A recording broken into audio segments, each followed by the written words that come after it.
Welcome to my weekly reflection. I'm Reverend Susan from Knox United Church in Embro, Ontario. Today is Sunday, September 27th, 2020. I'll be talking about chapter 5 from the book We Make the Road by Walking by Brian D. McLaren. In order for us to engage with the Bible effectively, it's important for us to understand what the Bible is. McLaren describes it like this, and I quote, "The Bible records a quest not unlike the quest of scientists. Just as they aspire to develop theories, test them, and then replace them in their quest for a more complete and accurate understanding of the universe, people of faith develop beliefs and stories, test them, and then replace them in their quest for a more complete and accurate understanding of God. The Bible, then, is indeed a revelation of God, but it does not reveal God in one final official portrait. Rather, it shows us sketch after sketch, portrait after portrait, by artist after artist. As we see those sketches and portraits change over time, we begin to understand that the glory of God is so great that no single portrait could ever perfectly and definitively contain it." End quote. Most people in ancient cultures were illiterate, and so they told oral stories in the same way that we read books, surf the internet, go to concerts and plays, and watch TV shows and movies. Over time, as these orally shared stories became less accurate illustrations of how God was working in the world, some storylines would get dropped and other ones would get developed.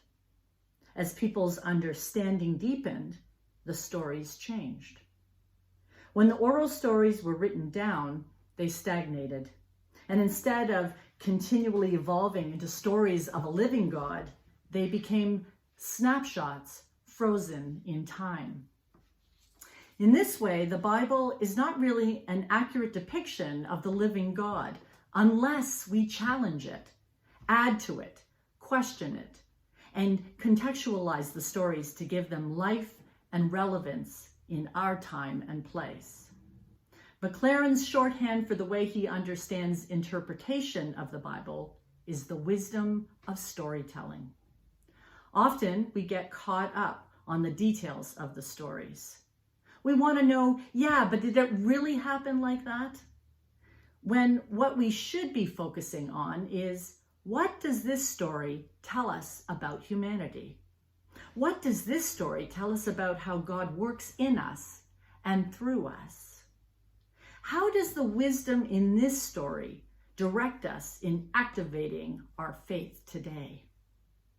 McLaren also tells us that the words, "God must be better than that," resurface several times in the next few chapters, as we are asked to discern the wisdom and helpfulness of the story. Let's do a bit of a recap of Genesis stories in order to understand this concept more deeply and understand what the stories are telling us.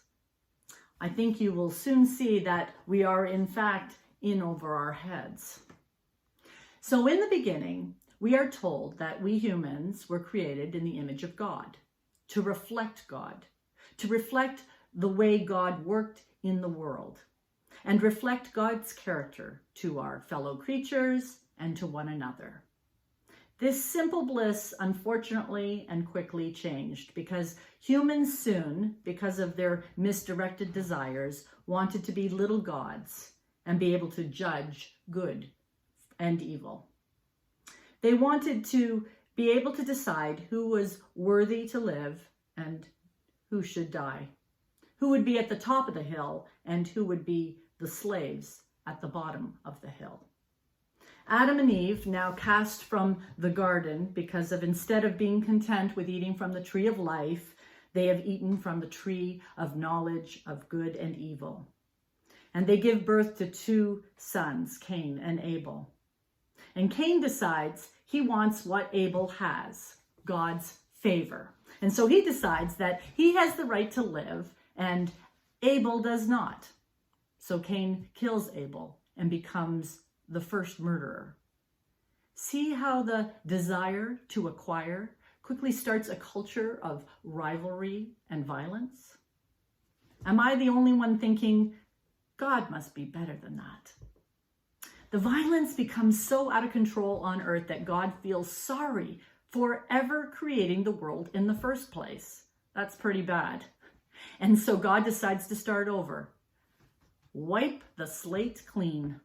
Begin with a blank canvas by covering the whole earth in water, only allowing Noah, his family, and 2 of each of every creature of the earth to survive.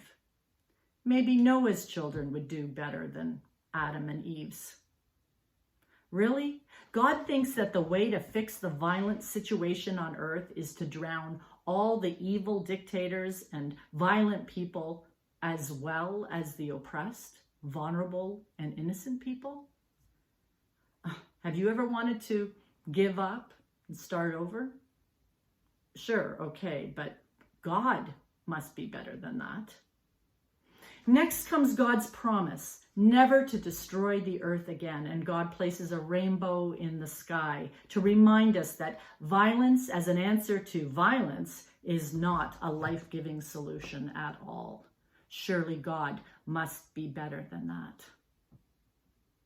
Sadly, it isn't long before Noah's descendants, who have carried on a culture of rivalry and violence, end up living in a world of suffering and oppression of the many by the hands of the few.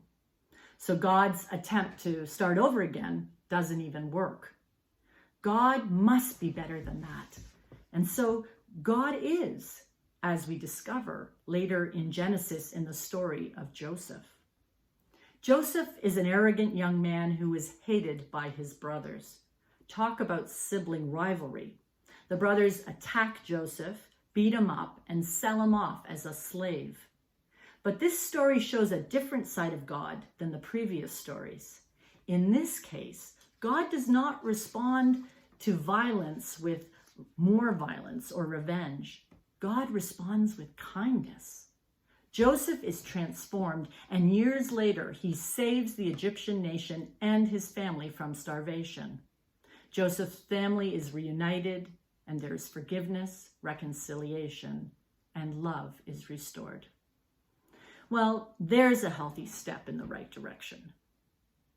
Yet again, in the story of the Tower of Babel, we see how God responds to humans' rivalry with God in a way that shows us God answering violence with love. Humans come together to build a tower that will reach all the way to the heavens. The tower doesn't have to have really existed for us to see the relevance of this story. Throughout the world, we can see the legacies of ancient civilizations that built massive memorials on the backs of the oppressed. Towers, temples, pyramids, monuments, all constructed by the powerful and mighty in an attempt to immortalize themselves as gods in this world. For each ruler who stood at the top, it was at the expense of millions of lives. And in the end, God stopped the building of the tower by confusing the language of the workers so they were unable to understand each other, a non-violent response to humankind's insistence to perpetuate assimilation and domination in society. More disturbing than these Genesis stories of violence and oppression is the realization that the construction of our modern society sits on a foundation of violence and oppression. Society has always and does presently live by a logic of rivalry. So much so that we don't even want to talk about it.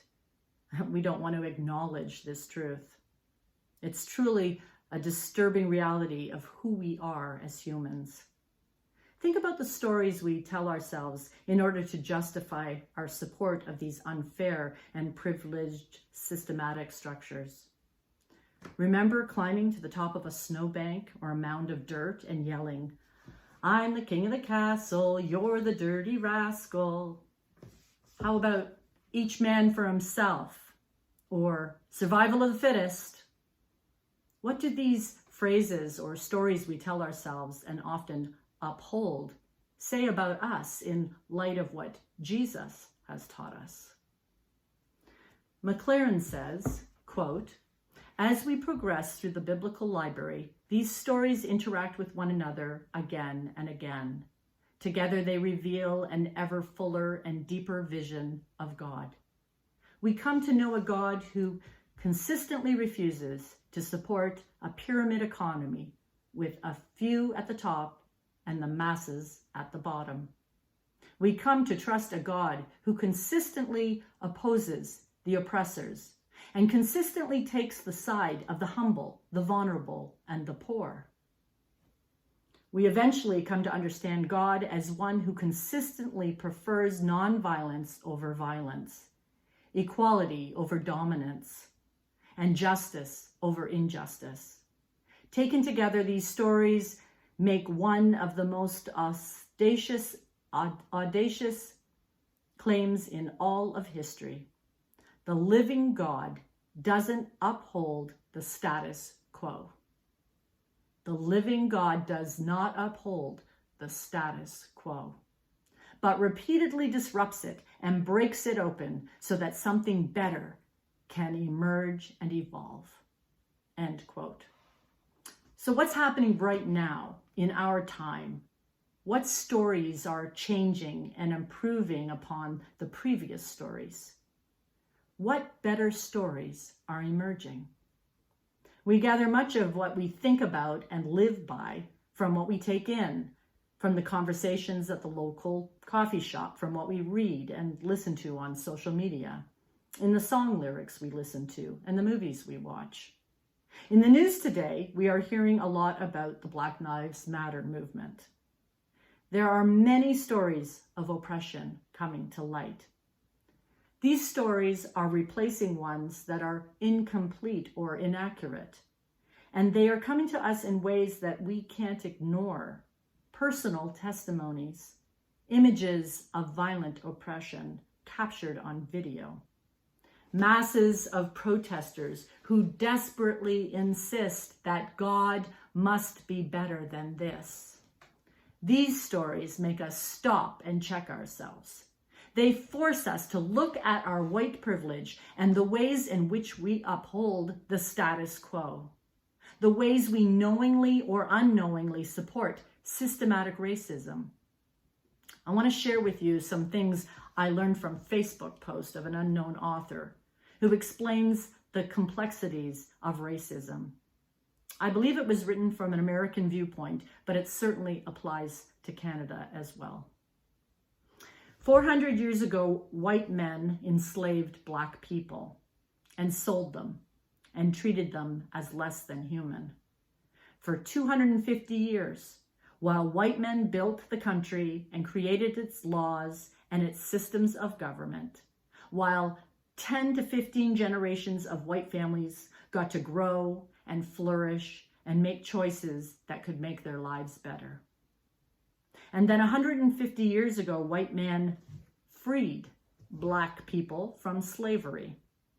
But then angry white men created laws that made it impossible for Black people to vote or to own land or to have the same rights as white people.